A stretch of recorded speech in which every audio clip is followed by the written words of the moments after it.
So with it being the weekend of St. Patrick's Day, I decided, you know what? Let's do a ranking of the Leprechaun movies. Yeah. And also, now that we have news that apparently we're getting it's been said, like, either it's a remake or a requel of Leprechaun. So, hold on, be prepared for that whenever that drops. But yeah, so let's talk about these movies. As always, this is just my personal list. If you think a movie should be higher or lower on the list, that's totally fine. I'm always excited to hear what you guys have to say about these movies. I will say, though, even though they're ranked from worst to best, I'm going to be honest, a lot of this is pretty bad. So it just depends. Like, this is more of, how much do I tolerate this movie? How much can I tolerate this film? But anyway, so there you go.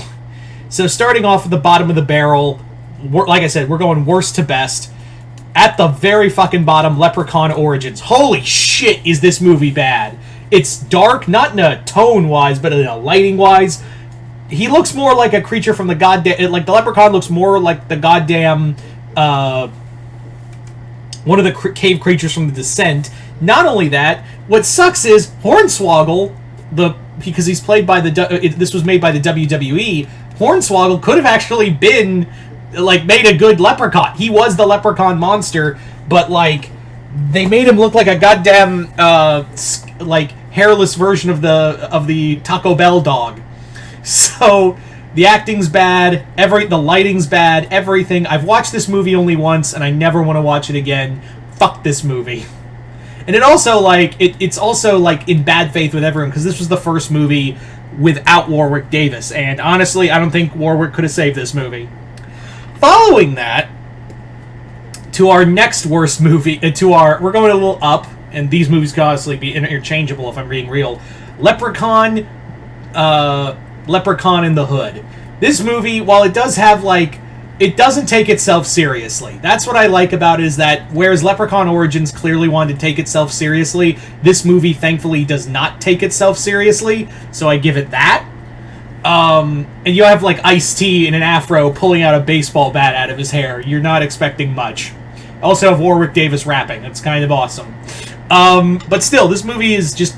It's got a plot that makes little sense. Very little Leprechaun in here, but thankfully Warwick Davis does carry the movie when he is here. It's just like, again, I've seen this movie a few times, and every time I watch it, I'm like, do I like this? No, I don't. Excuse me. So yeah, Leprechaun in the Hood was not great. Alright, so moving on now to next one, and that is Leprechaun Back to the Hood. This was another movie that didn't really follow... It was kind of its own movie, even though it was a sequel. I kind of like... First off, I really like the design of the Leprechaun in here. I like that they gave him, like, this cool, like, trench coat, like, this long coat. Made him more, like, stocky and more demonic. I kind of... Like, I love the new design for him. What about the characters? They still suck.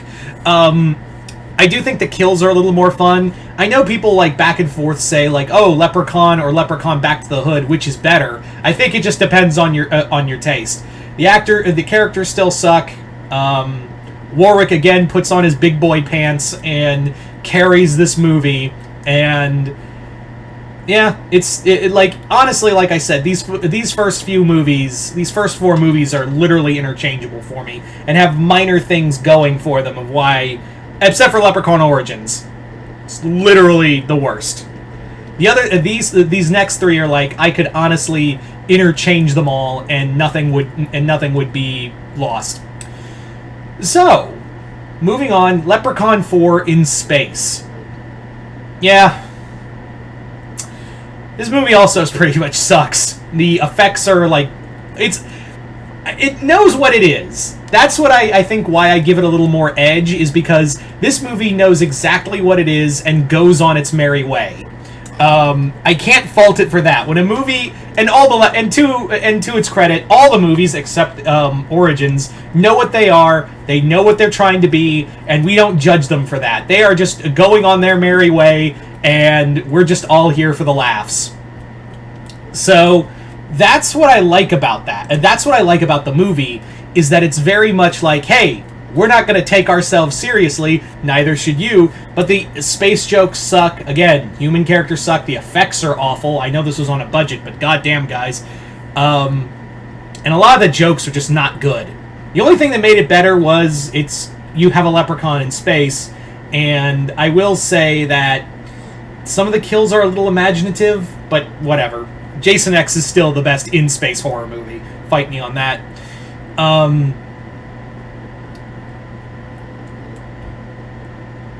Yeah, sorry, I spaced out for a second. Spaced out.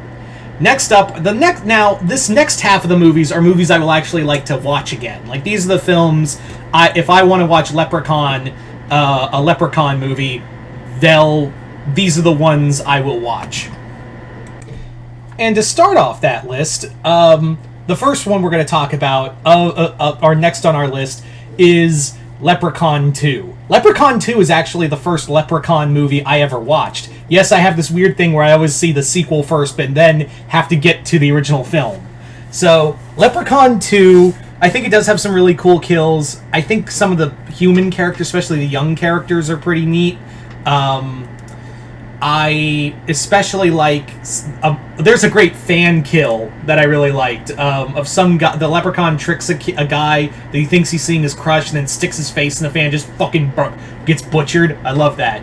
I also love the scene where, like, the leprechaun uses wishes to manipulate this guy into putting his his pot of gold in the guy's stomach, and like, what do you wish it out? He's like, yes, I wish it out, and then he rips it out of him. There's some imaginative kills in here. I rather enjoy that.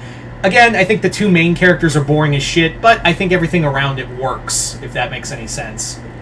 So there's Leprechaun 2. Moving on up, we have the original Leprechaun. The original Leprechaun, I think, it's obviously the one that made it all, right? It's the one that we all know. Jennifer Aniston refuses to acknowledge this movie, but it's there. And it's kind of funny because, like, it's almost like a twisted version of, like, a Disney Channel movie, right? Like, it really does feel like a twisted, malformed version of a Disney Channel movie. Because, like, it has all the elements, the preppy girl who's moved to a new place that she doesn't like because her dad moved her there. You know, the young kid sidekick, the lovable comic relief, and the hunky guy. And then you have the scary monster. It's just a bloodier Disney movie. And honestly, I would say that this movie would probably be like a nice entry level for horror, for kids to go into horror. For, like, if they liked, you know, like the new era stuff like Haunted Mansion or a few other things that have come out recently that feel like gateway horror. This could be like your next step for your kid to watch for a horror movie. So there you go, Leprechaun. Next up, following that, we have Leprechaun Returns. I kind of like the requel a little more than the original film. Yes, the effects, I will say, are pretty good. I do love when the one guy gets bifurcated by the fucking solar panel. That's a great kill. One of the best kills in the entire franchise. I absolutely love it. The characters still kind of suck, but there are some really good jokes in there. And it was cool to see Ollie back, even if he does become like a weird ghost type thing. The actor they got for Leprechaun to play the Leprechaun after Warwick Davis really does give it his all. He's got some great jokes. He's got a great. He had some great physical humor too. So I rather enjoyed him in this film. I rather enjoyed that. I forget his name, but he did I think he was a great. I think he was great at it. I really did. So here we are at number 1, and that is Leprechaun 3. Leprechaun 3 is, again, takes the silliness of Leprechaun in Vegas. The human characters still suck, but there is there's a lot of entertaining characters too. The element of Leprechaun in Vegas is a lot of fun. There's some great kills. I think we all know what kill we all remember for, right? We all remember that one kill with the expansions, shall we say. This film, I think when you think Leprechaun, and when you want, if you have the original film, and then take the fun kills from the second film and put it in this one, that's how you get Leprechaun 3. I think there's a lot of good elements here. The whole thing of the kid turning into a leprechaun makes no fucking sense, but whatever. They always change the rules every sequel. Who fucking cares? So there you go, guys. That is pretty much my rankings for the Leprechaun movies. You guys tell me in the comments below, where do the rankings for you for the Leprechaun movies go? Just comment below, let me know. Once again, hope you all enjoyed this. I'm Mr. Multiverse. I'll see you next time in the Multiverse.